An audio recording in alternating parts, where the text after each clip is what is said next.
the thing that I think is interesting for anybody who does medical malpractice cases, and I truly did not know this. We sent him to a developmental pediatrician because the defense was saying, this kid's made a miraculous recovery. There's nothing really wrong with him. And his school grades were pretty good. We sent him to a developmental pediatrician, and she said his behaviors are consistent with autism. And the parents didn't like that diagnosis, and they took him to Johns Hopkins, and they said, no, his behavior is consistent with autism. And the defense was like, this is great because hypoxic ischemic injury doesn't cause autism. So this is not something that we did. His problems are unrelated to this.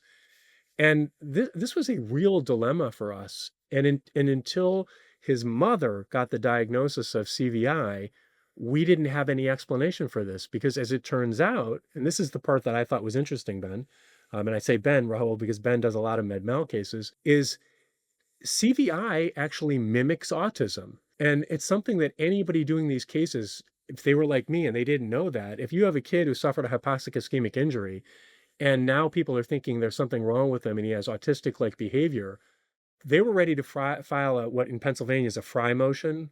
And they did file a Fry motion, whatever the people call a Daubert motion, because they're saying, well, HIE just doesn't cause autism. But it turns out that CVI is caused by HIE, and CVI mimics autism. And that was the watershed moment.